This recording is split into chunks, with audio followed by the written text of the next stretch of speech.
Hey everybody, it's Runt with you again. We're in the final year of my presidency, and I have dodged every hot button, real world topic except banning same sex marriage.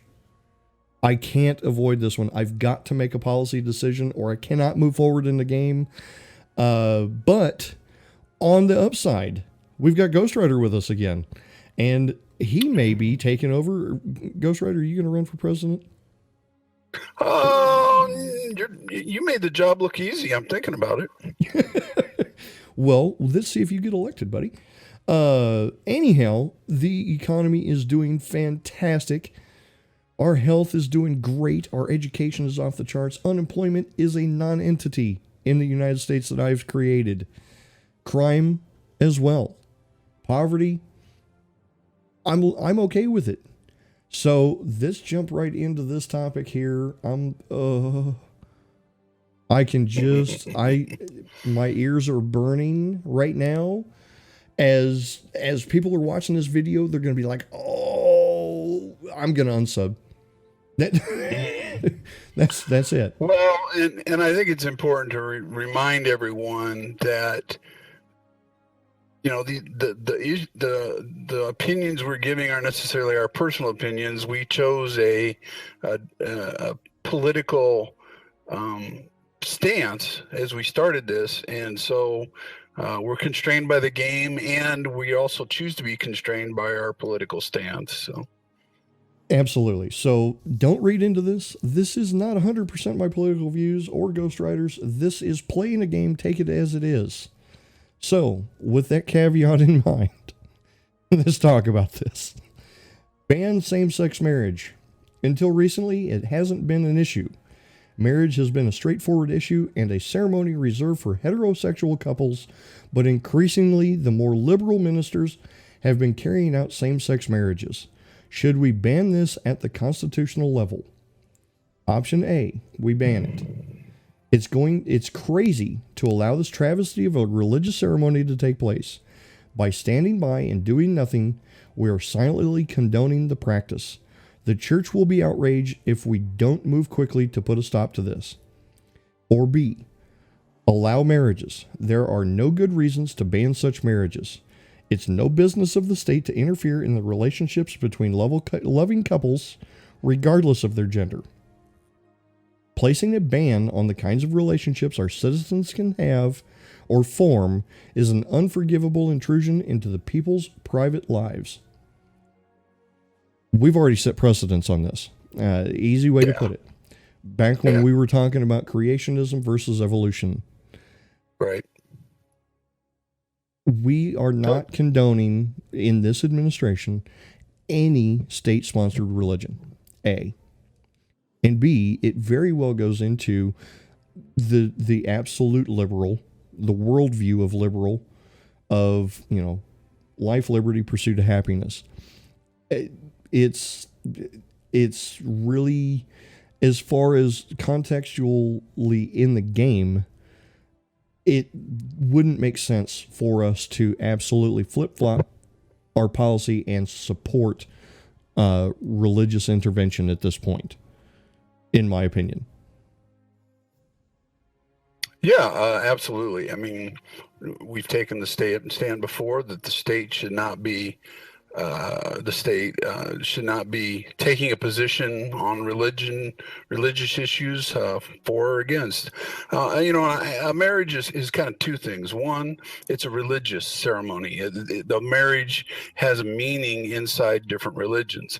The second is a marriage is recognized by the state. I'm using state generically, by the government, as conferring certain benefits, certain advantages, and also by employers many times. There's certain advantages that if you're married, a spouse can do this, a spouse can do that. So two separate things, really. The religious one, we've already pretty much said where we're going. The second, really a liberal position on this would be to work to remove those benefits or those things that say, oh, if you're married you get to do this, oh, if you're married you get to do that, and replace it with individuals, whether they're married or not, whether they're in a partnership or not, so that there's no there's no favoritism, if you will, toward couples. So I got off a little bit there, but yeah, I think it's pretty straightforward. And the other thing too, it says constitutional, right? So it would have to be a constitutional amendment. It would have to be approved by not only the legislature, but at our level, but also by 2/3 of the states. And honestly, this almost goes back to prohibition. Alcohol was banned in America, and it created more problems than it ever solved. So it went underground, exactly. So this just nope. We're going to allow it. Fine, done. Pushing forward. Oh, that's done. Yeah. Anyway, now I had to take a chuckle at this while you were talking, Ghostrider. I saw this at the bottom here. Rarely is the question asked, is our children learning? George Bush. Oh, that's a classic Bushism. I have two things to say. Our children under our administration are learning and can spell potato. Yeah, exactly. So if you guys don't know about that, look up Dan Quayle and potato. But anyway, or exactly. Shock. or shock. That's potato, right? He's our potato. You know what? If we need to have questions about potatoes, we can call him in as an advisor. Absolutely. So anyhow, we have almost got to that $1 trillion reserve. That's awesome. I love it. If we round to the nearest 50 billion, we're there. Yeah. Hey, cool. So let's look at a couple policies that I've got in mind. I want to do more about our health, because if we go back and look at our health is one of the lowest things we've got going on.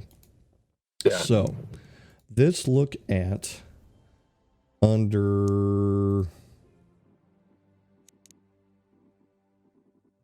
Oh, there it is. Compulsory food labeling. 2 quarters, doesn't cost a whole lot of money, but directly affects health. Capitalists hate it. GDP takes a little bit of a hit, but our GDP is like trouncing everything in the world right now. And it's not popular with the voters, but sometimes things that need to be done aren't going to be popular. Oh, absolutely. But right now, the biggest problem we've got going on right now is health. I want to look at this. It's down ticking. I could bring up intelligence services a little bit, I think. Do we have a threat assessment from external outside the country? No. Yeah, external. Oh, okay. Well, we don't have an external threat assessment, but that's got to be China. Yeah. Yeah, or Russia, because they're pretty good at getting into emails. So. All right, so you know what? I'm gonna put a hit on that. We've got a strong military, and we're gonna advise them effectively by using our intelligence services. We're maximum funding to the CIA. So that should take that out of the picture, I hope. Yep. So hopefully that's enough. It may take a hit. Another quarter or two. Yeah. Right, but that'll put our GDP, completely ahead. I'm hoping. I'm hoping. So let's go on into Q2 and see how that worked. Calculating unknown unknowns. Oh boy. Oh wow. Alrighty. Here we go. Clean and green across the screen. Now, good news, the global economy is doing well and is having a positive effect on our GDP. Woohoo! Budget report, $266.7 billion surplus each quarter. Awesome. 100% of the vote. If you run, you're going to get elected, buddy. That's Yeah. that's all there is to it. So, Well, but yeah, the thing is, though, do you ever want to be the person that follows the very highly successful person that has it all nailed? Because all you can do is screw it up. well, You gotta, the next person, has got a tough act to follow. well, here's the thing about that is, and I can't imagine that any sitting president wouldn't at least consult with his peers. For the simple fact of, Oh, yeah.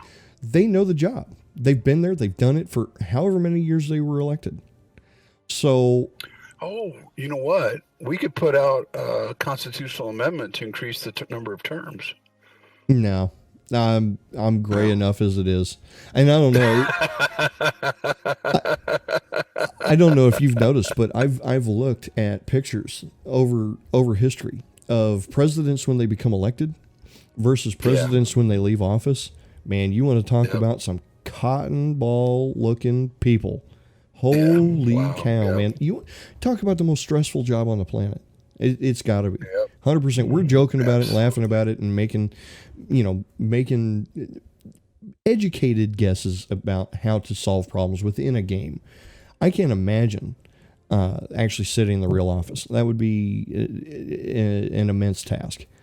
Well, yeah, because if you take it seriously and you take full accountability and responsibility, you never get a break ever. 24/7 for 4 years or 8 years or whatever it is.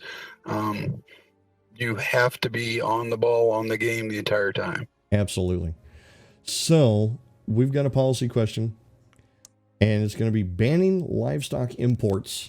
One of our neighboring countries has had a publicly denounced case of foot and mouth. I wonder if that's like hoof and mouth disease in its cattle. Although the chances of this disease being spread to us is very low, you are being lobbied by farming groups to ban the import of cattle from that country as a precaution.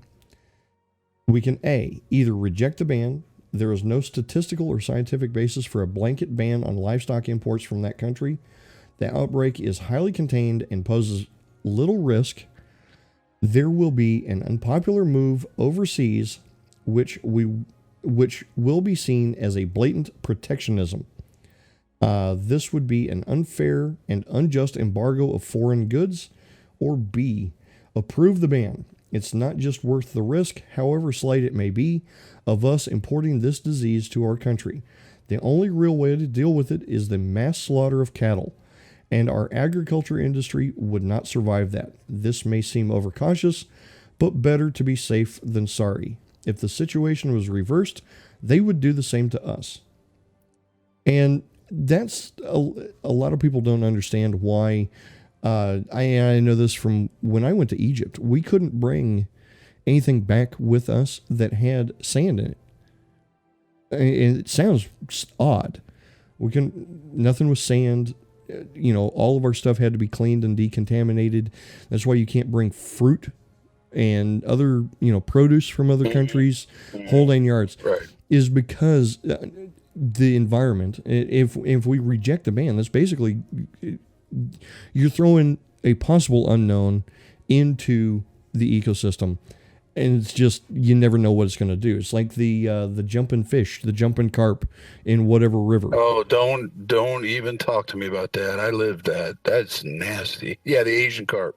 Absolutely. So I'm saying things would come right up out of the river and 4 or 5 feet in the air and land in our pontoon boat. Nasty. Well, so I'm saying, and I agree with it, maybe overly cautious, but to me, the environment, at least in this setting, is worth not. I would rather protect what we have and say, you know what, get your house in order like we did, and we will happily trade with you, but you've got to get your house in order first.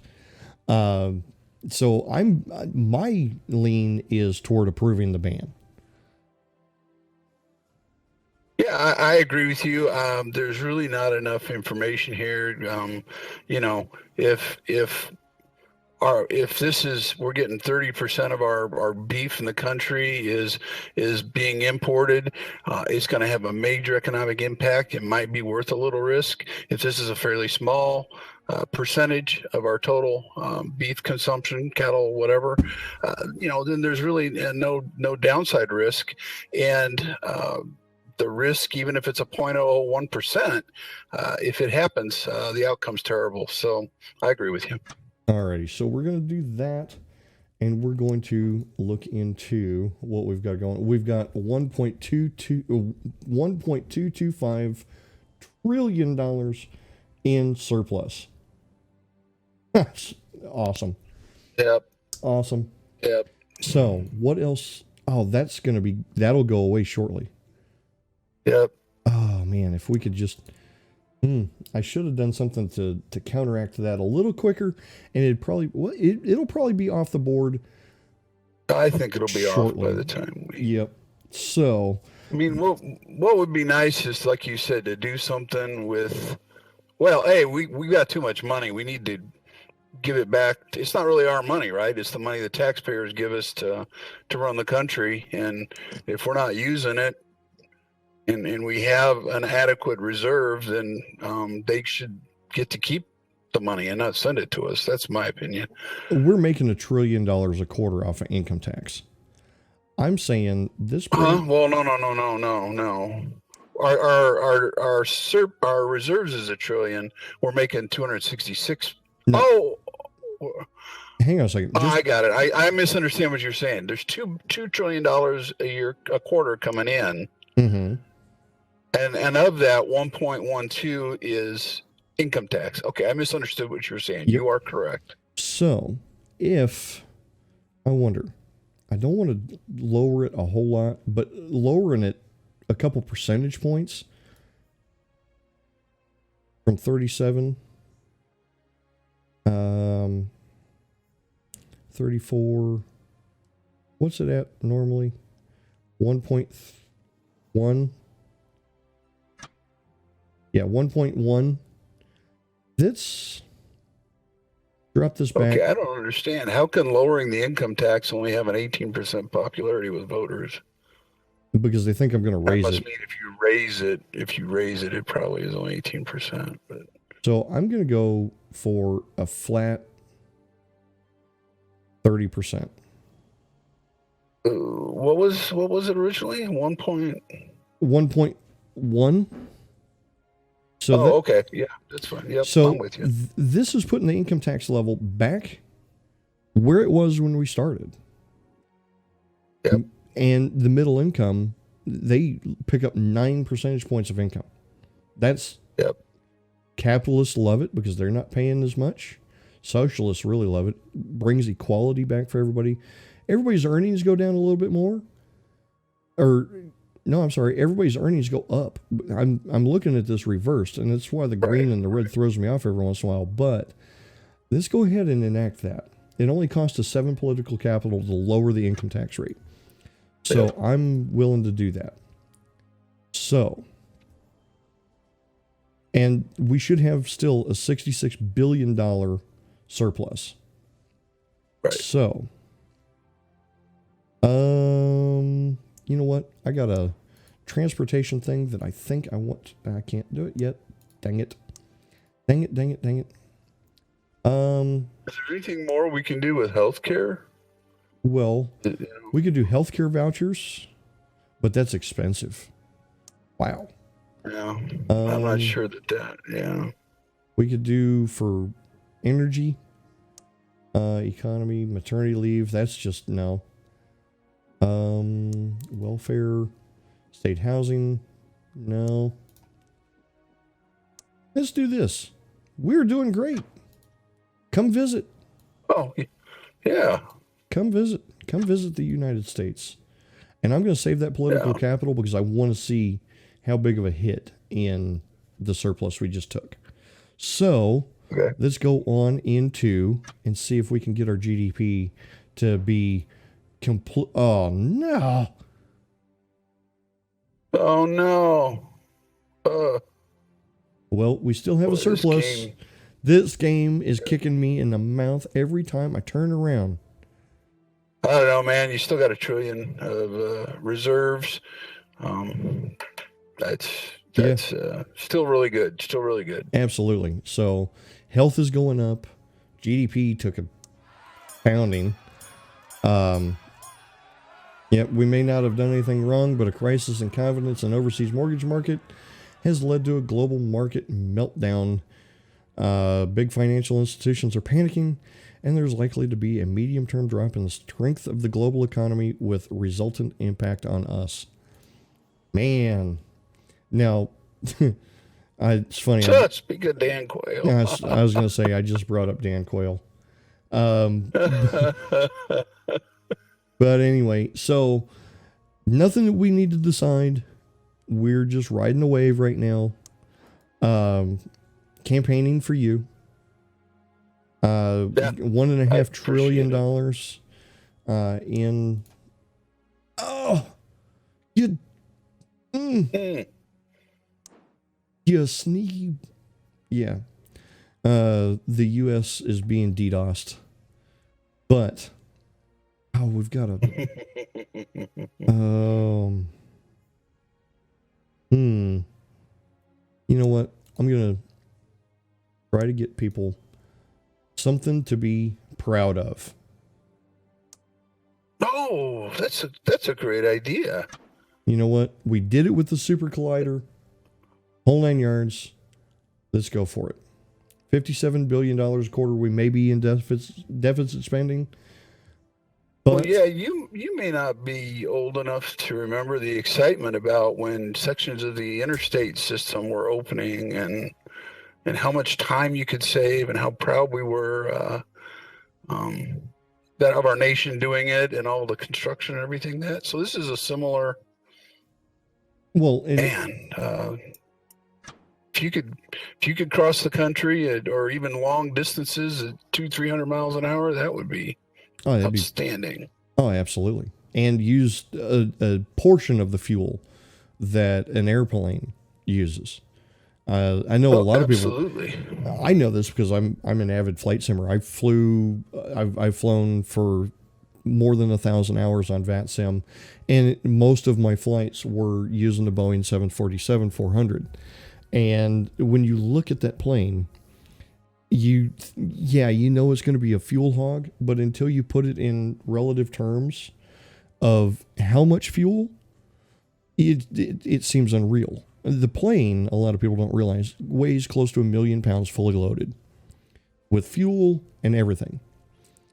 Now, that plane at cruise, not counting takeoff phase, not counting landing phase, but at cruise, that plane burns 22,000 pounds of fuel an hour. Wow. So if that's we a lot of and jet fuel is basically diesel. It's just, very, very controlled as far as moisture content and all that. So now, if we can get a train to travel at the same relative speed as airliners and burn even less and carry more, win-win. So. Oh yeah, that would be awesome. I think I like this. So, it's really going to help me when I run. Oh, absolutely. And I've already started my campaigning. I started campaigning 4 years ago, but so this is the U.S. presidency cycle. It's 4 years long. So. Well, I don't think I'm going to be able to get a bunch of these topics taken care of. We've had a couple more spring up. Like I said, with the way we ran the country, that's going to be a thing. Asthma epidemic. I'm curious. We're putting a hurt on it, but just not quite enough. Yeah. Drug addiction is actually going down. That would be fantastic to not have that on there. Pollution. Man, Well, you, yeah. Well, the pollution's going down too. That's good. well, I was just thinking, as liberals, legalizing some of the drugs might be something, as long as it doesn't. oh, It doesn't. Because really, I mean, well, look at the political I don't know capital if it that helps takes. with addiction or yeah. Well, drug Oh, addiction yeah, actually and it goes doesn't down. move. It does. Yeah, it hardly moves the bar at all. Yeah. So So, yeah, no, yep, not. Mm-mm. so what I'm going to say is, because I don't really want to get into deficit spending, I'm going to hold on to the political capital I've got, go into year 3, and or quarter 3 of my final Right, year of my right. final term, and see where we stand. Buying votes for Ghostrider.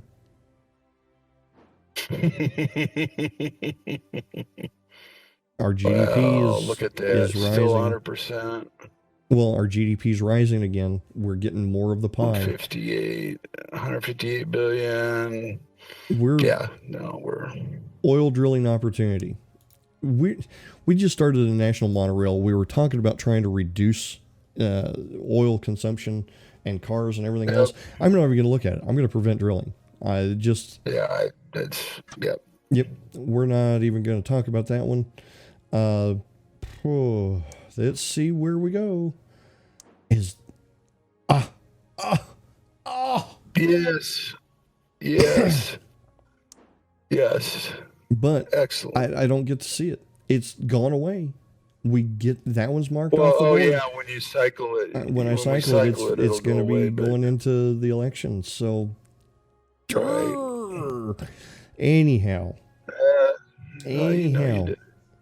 what else can we do? What are the? You know what? Is there anything you want as your legacy? Your the thing that you want people remembered for the very last. Obviously, your legacy is going to be huge, and you've done a ton of wonderful things, Mr. President. But is there any Well, parting shot you'd like to take? Well, I got to thinking about, you know what, things people were really, really unhappy with uh, the alcohol tax. So we're in a boom. Enjoy yourself. We're actually gonna drop this back 15%. We're gonna cut the alcohol tax by half. Okay. So, next thing, corporate tax. Corporate Because tax. you're planning to drink a lot in your retirement, I'm assuming. Absolutely. Reduce the tax for yourself. Yeah. And capital gains. Oh, Move this okay. move this back down to 12%. Capitalists love it, wealthy love it, self-employed love it. Really doesn't do anything. Actually, it helps the GDP. Higher earnings actually go up. Socialism goes up by a hair. No, it goes down. I'm sorry, it goes down. Yeah, it goes And down. self-employed income goes down. Now, actually, self-employed income goes up. So we're going to go ahead and do that. What else can I do? 21 left, man, and plenty of cash. So, Well, let's see. Import tariffs, bad ideas all across the board. No. Economy.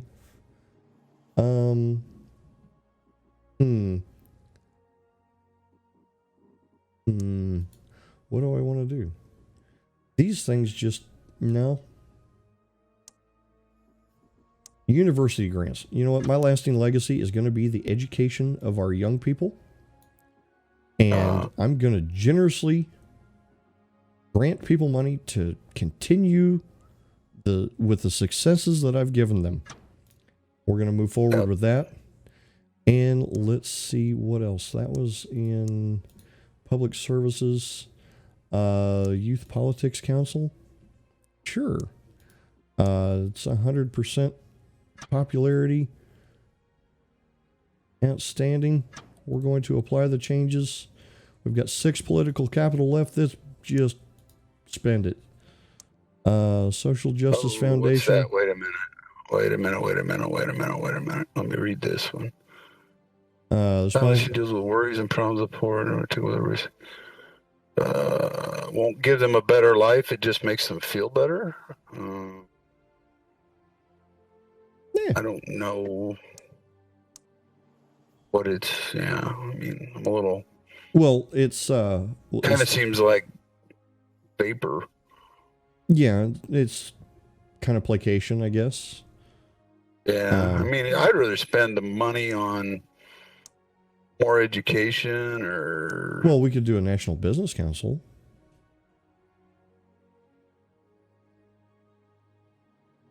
Well, that plays right into capitalists. Go ahead and do that one. Yeah. And it actually raises the GDP even more. So. Rising tide lifts all boats. Mm-hmm. And rent control's not going to happen. Labor Day, bank holiday, not really. Plastic bag tax not going to happen. What was the work safety law? Was that anything? I mean, we have OSHA, but known as a. Not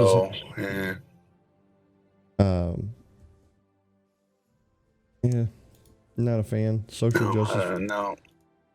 That's going to be about bicycles. Well, if I click on it, then we spend it.